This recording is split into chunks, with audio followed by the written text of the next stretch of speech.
আজ আমরা পবিত্র কালামে পাকের কিছু আলোচনা করতে পারি।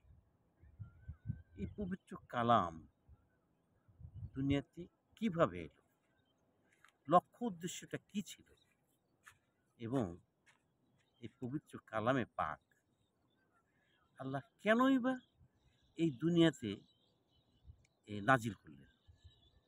এই যে ধাপে ধাপে আমরা বলতে থাকি যে 1,24,000 মতান্তরে 2,24,000 পয়গম্বর, রসুল, নবী আল্লাহ রাব্বুল আলামিন দুনিয়াতে পাঠিয়েছেন।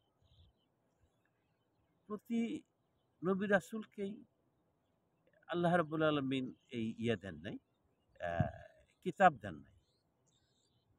পাঁচ ইয়েতে পাওয়া যায়, কোরআন হাদিসে পাওয়া যায় যে 1,24,000 মতান্তরে 2,24,000 পয়গম্বর, নবী, রাসূল আল্লাহ রাব্বুল আলামিন দুনিয়াতে তার দিন প্রতিষ্ঠার আবাদ করার জন্য পাঠিয়েছেন। এর ভিতরে আল্লাহ রাব্বুল আলামিন 104 খানা মতান্তরে 110 খানা বই, সহিফা, কেতাব আল্লাহ রাব্বুল আলামিন এই মানুষের জন্যই দুনিয়াতে পাঠিয়েছেন। লক্ষ্য উদ্দেশ্য একটাই, যে তার কথা, তার আদেশ, তার দিন এই দুনিয়াতে প্রচার করার জন্য। যে এই দুনিয়াতে তোমরা থাকবে, তোমাদের যে আমি থাকার জন্য ফেরেশতাদের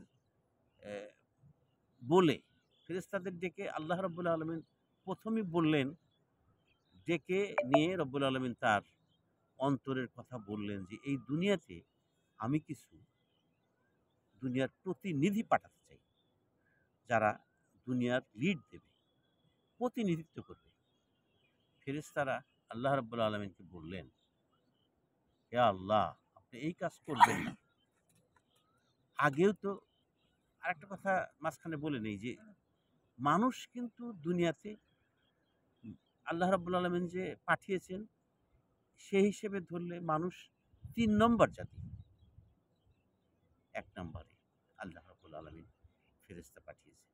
২ নম্বরে আল্লাহ রাব্বুল আলামিন জিনকে পাঠিয়েছেন।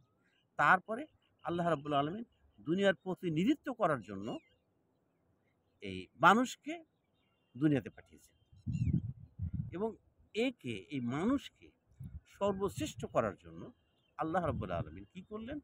দুনিয়াতে ডেকে মানুষ যখন আসলেন, আসার পরে এই মানুষটাকে আল্লাহ রাব্বুল আলামিন শিখালেন, এটা গাছ, এটা আকাশ, ওটা চন্দ্র, এটা সাগর। এইভাবে মানুষকে শিক্ষা দিলেন। যখন আল্লাহ রাব্বুল আলামিন মানুষকে প্রতিনিধিত্ব করার জন্য, নেতৃত্ব দেওয়ার জন্য ডাকলেন, তখন ফেরেশতা জিনদের ডাকলেন। ফেরেশতা এবং জিনদের ডেকে জিজ্ঞেস করলেন, তোমরা কি জানো ওটা কি? ইয়া রাসূল, ইয়া আল্লাহ, আমরা তো জানি না ওটা কি। এটা কি জানো? আকাশকে দেখিয়ে বললেন। আল্লাহ বললেন নাকি ফেরেশতা, জিনরা বললেন, না রাব্বুল আলামিন, আমরা জানি না। এভাবে জিজ্ঞাসা করার পরে যখন আদম আলাইহিস সালাতু ওয়াস সালামকে জিজ্ঞেস করলেন, বলো তো ওটা কি? উনি সাগরকে দেখে বললেন, এর নাম সাগর। গাছকে দেখে বললেন, আল্লাহ জিজ্ঞাসা করলেন, তখন গাছকে বললেন যে ওটা গাছ। বললেন, এটা আকাশ, এটা পানি। তখন এরপরে যখন তার কর্তৃত্বকে প্রকাশ করলেন, কর্তৃত্ব প্রকাশ করার পরে আল্লাহ রাব্বুল আলামিন বললেন যে তোমরা আদমকে সিজদা করো। সিজদা করার পরে আদম আলাইহিস সালাতু ওয়াস সালাম, যে ওনাদের চেয়ে ফেরেশতা জিনদের চেয়ে যে বেশি পারে, বেশি জানে, এটাই প্রমাণ করার জন্য রব্বুল আলামিন আল্লাহ এদের ভিতরে কর্তৃত্ব দিলেন।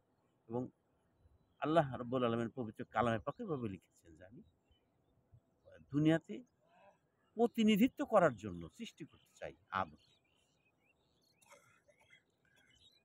আমি